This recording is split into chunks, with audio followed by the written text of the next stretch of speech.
ആധുനിക ചികിത്സാ സൗകര്യങ്ങളുടെയും വിദഗ്ധ ഡോക്ടർമാരുടെയും സേവനമിനി നിങ്ങളുടെ അടുത്തും. വിശ്വസ്തതയുടെ പര്യായമായ ചേലക്കര ജീവോദയ മിഷൻ ആശുപത്രിയിൽ 7ലധികം ഡിപ്പാർട്ട്മെന്റുകൾ പ്രവർത്തിക്കുന്നു. കൂടാതെ 24 മണിക്കൂറും പ്രവർത്തിക്കുന്ന ഫാർമസി, ലാബ്, എക്സ്റേ, അത്യാഹിത വിഭാഗം എന്നിവയുമുണ്ട്.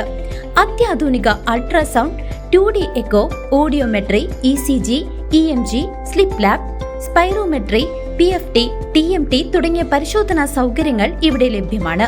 ഏറ്റവും കുറഞ്ഞ നിരക്കിൽ ഡയാലിസിസ് സേവനവും ഒരുക്കിയിരിക്കുന്നു. അത്യാധുനിക ആംബുലൻസ്, ICU ആംബുലൻസ് സേവനവും ലഭ്യമാണ്. ലക്കടി റെയിൽവേ ഗേറ്റിലെ ക്രോസ് ബാറിൽ ലോറി കുടുങ്ങി. ഗേറ്റ് അടയ്ക്കാനാകാതെ വന്നതോടെ വന്ദേ ഭാരത് എക്സ്പ്രസ് കടന്നുപോകാൻ മിനിറ്റുകൾ ബാക്കി നിൽക്കെ രൂപപ്പെട്ടത് വൻ ആശങ്ക.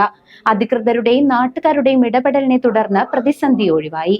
ലക്കടി റെയിൽവേ ഗേറ്റിലെ ക്രോസ് ബാറിൽ ചരക്ക് ലോറി കുടുങ്ങിയത് റെയിൽവേ അധികൃതരെയും യാത്രക്കാരെയും വട്ടം കറക്കി. ഇന്നലെ വൈകിട്ട് 4:10 തീപ്പെട്ടിക്കൊള്ളി നിറച്ചുവന്ന മിനി ലോറി ഗേറ്റിനു മുന്നിലെ ഉയരപരിധി നിശ്ചയിക്കുന്ന ഇരുമ്പ് ക്രോസ് ബാറിൽ കുടുങ്ങിയത്.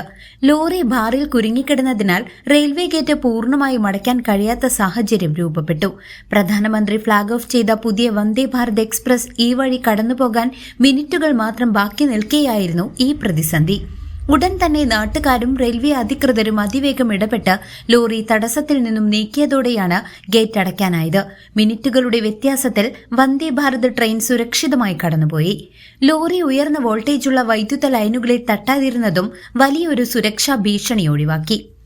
News desk CCV.